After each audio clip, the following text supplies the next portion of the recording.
Hey everyone, my name is Chris and welcome back to the Rideshare Hub. The Rideshare Hub is a channel all about being a better rideshare driver and making more money. So if you're new here, hit the subscribe button and ring the bell for notifications. But before we get started, if you want to become an Uber or Lyft driver, make sure you click the link in the description below. Okay, so this is going to be the first part of a few parts coming up. And basically it's just going to be talking about what the difference between part-time, full-time, and the extreme time of driving for both Uber and Lyft. So I'm going to be talking to you about that today. Then over the next few weeks, what I'm going to talk to you about is basically what I made for a weekend going out, a typical weekend. For Thursday night, Friday night, and Saturday night. Then I'm going to do a video on how much I make during an actual normal week for what I drive. And then the last part is going to be doing a full-time week. So what it's like to actually drive 40 plus hours for that week. So make sure you check out all those videos, hit the subscribe button, ring the bell for notifications, so you can make sure you hit all those parts, as well as all the other fun videos and informational videos that Dylan and other rideshare drivers put out to help you work smarter and not harder, so you can make more money and work less. So make sure you hit that subscribe button and ring the bell. All right, so let's talk about what's going on in today's video. The difference between part-time, full-time, and we'll even throw in extreme time. So, part-time. This is what I drive. This is what's best for me, my obligations with other projects that I got going on, with my YouTube channel, with other projects that I have, as well as businesses that I run. So it is it's only my only ability is to do this part-time, which I do enjoy it. Some weeks I can do more hours than others, but it's definitely what I enjoy doing for part-time. And then there's also full-time, which is good for some people, especially like in between jobs, or if you got laid off, like a seasonal layoff, if you're older, if you're in college, many different things for that. And then there's the extreme time, which people can take it to a much more extreme way. And that's probably working like 50 to 60 or more hours. So you could be doing like 60, 70, 80 hours of what you see people.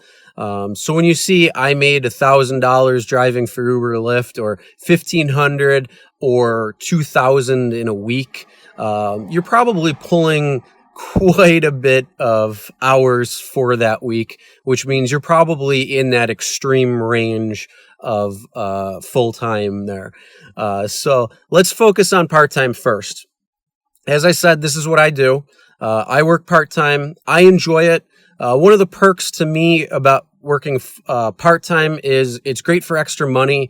It's great for a lot of different things. It's more inclusive of your schedule. So you go out when you can. You don't have to go out and pull a 40-hour plus work week. You can go out for a few hours, for a few days, whatever works for you, whatever's convenient. And you can kind of pick and choose the times that you can go out when it's good with your schedule. But also, you can also go out and see what's going on during busy times. So some of the busy times are like the morning commute, before maybe going into work or going into class or whatever it might be. Usually in between the afternoon, so around the lunchtime hour, you'll get a little bit of a rush again. And then also the afternoon and evening commutes, and then kind of going throughout the night with different events, with different things going on, both on large scale, small scale, people going out to dinner, going out to the movies, many different things that you could be doing. Sorry, there was a car that passed by and I have my windows open because it's pretty warm out today. So yeah, that's what I like about part-time. Also, when it comes to driving, you put a lot less miles on your vehicle. So if you have I have a Jeep Grand Cherokee, so I have a bigger vehicle. So it's great for gas, where you're not putting so much into gas. You're not putting so many miles on the car. There's a lot of different pros for it. Couple of the cons is, you got to remember, you got to take your money for gas. So if you're doing other driving besides just doing Uber and Lyft, you're going to be putting gas money towards that too. So you're going to be putting, probably spending a little bit more in gas versus just driving if you did it like full time or something, in percentage wise.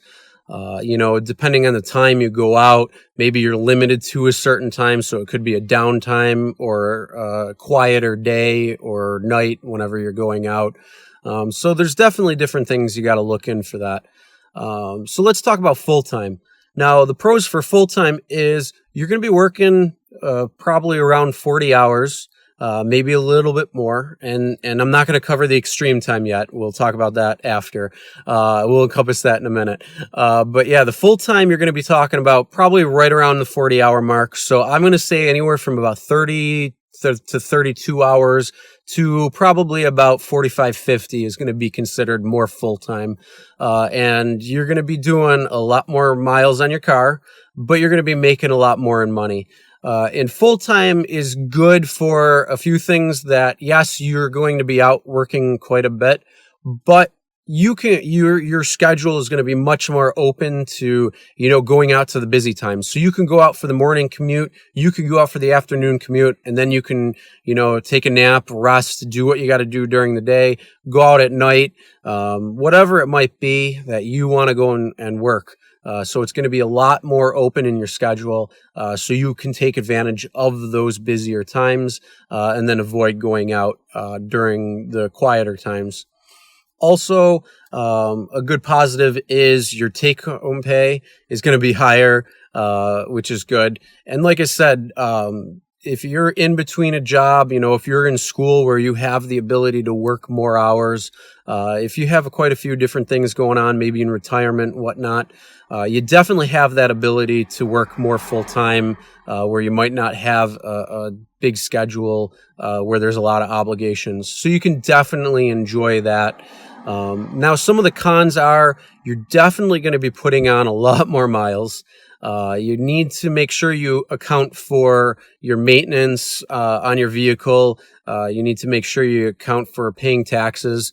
And you need to do this for both part-time and full-time, but it's going to be more prevalent working full-time because you really need to make sure that the amount of money that you set aside will work for when you're doing your taxes, when you're doing maintenance on the vehicle, and a number of different things. So again, like I said, you do have to do it for both, but you definitely want to make sure you're more aware of it when you're relying on this as your sole income. So definitely remember to keep those in mind. Now, the extreme time, you're definitely going to get a lot of money in a week or two. So like I said, you could be pulling in, $1,500 to $2,000 or so a week, but you're also working 70, 80 or so hours per week. So I don't really feel that that's going to be sustainable for you, only because you're going to be putting a lot of miles on your vehicle. You're going to be probably having to maintain that often, and you really need to pay attention to the money that you're bringing in to make sure you do set aside those things for your tax purpose, and also your maintenance and everything else that's going to. You're going to be spending a lot of time sitting at the wheel. So definitely make sure that you get up, walk around, just stretch, do things throughout the day that you're out driving. And even if you're doing it part-time or full-time, if you're pulling like 5, 6, 7 hours, make sure you get up between that and start stretching, even if it's just for 30 seconds walking around the car from one ride to the next ride. Just pull over, take a quick walk. Same thing, especially do that when you're doing extreme, on the extreme side of full-time. But yeah, those are definitely more cons to it. And like I say, I just don't think it's too sustainable. You could do it quite a bit if you have a really good work ethic, but you're going to throw so much wear and tear on your vehicle that you're probably going to be, you're going to, if you're driving it new and doing that, you're going to depreciate through your vehicle so quick. So just make sure you do realize that and do understand that.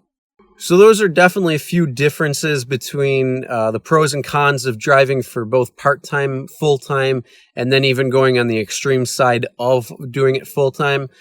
So make sure you understand the differences and then do what's best for you and what you need to do.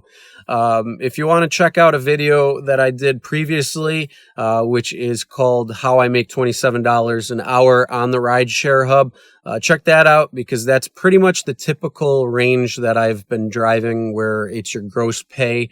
So that's not accounting for your expenses or your gas or anything like that. But you can average right now. I'm seeing probably about $22 to $25 on a very sustainable pay weekly. That's pretty much, but you can definitely get a lot higher than that where you're averaging 27 to 30 or so dollars an hour now, especially with it becoming more popular between many people and going out at the right times. So make sure you check that out. Also, make sure you subscribe, hit the bell for notifications so you can be notified for all the great videos that are upcoming and also the next few videos through this few-part series where I'm going to talk about what it looks like to just drive for a weekend, what it looks like to drive for an actual week that I normally go out, and then also I'm going to do a full-time week where it's going to be about 40 or so hours, maybe a little bit more, and what I bring home on that as a gross pay. So I'm going to dive into that, let you know the mileage, let you know a lot of different things, breaking it all down for you. Also, make sure you check out my channel called Real Rideshare Stories, where we actually do a lot of different things with the tips and tricks, both for passengers and drivers, as well as some bad driving compilations of what we see on the road, but mostly what happens in the vehicle on actual rideshare rides. So you can get a pretty good laugh, a lot of fun, and just a unique experience to see everything and hear the crazy conversations. So that being said, guys, that's the end of today's video. Again, my name is Chris. This has been another episode of the Rideshare Hub. We'll see you next time.